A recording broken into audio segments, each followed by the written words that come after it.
Hello friends, I'm Anil Dhawan and in this video I'm going to talk about Excel's upper, lower and proper functions.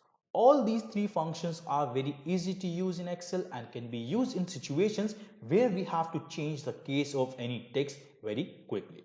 Well, let's start with the example. So here we are provided with one column which contains the mix match cases text entries, and in their corresponding cells we are going to apply these functions. So to start with, we first enter upper function, which is used to convert all characters of your supplied text into uppercase. So as we can see, this function takes only a single argument, which is a text argument, and it is a mandatory argument. So here we supply the first name and then we simply close and then we hit enter. The moment we hit enter, function converts all letters of this text into uppercase, and the same we can see here. Now let's enter lower function, which again takes a single argument, which is text, and here also we supply the text and close and then we hit enter, and we can see the function has converted all letters of this supplied text into lowercase.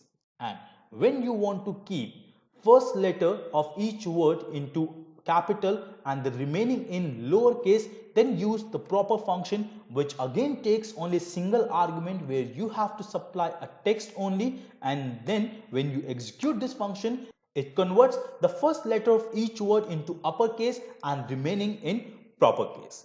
So now let's select all these three functions and drag it down, and we can see the moment we drag down till the last active row, all these three functions have changed the cases of the relative cell references and returned. So this is the use of upper, lower and proper functions in Excel.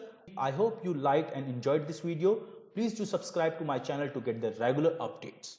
Thank you for watching. Have a good day.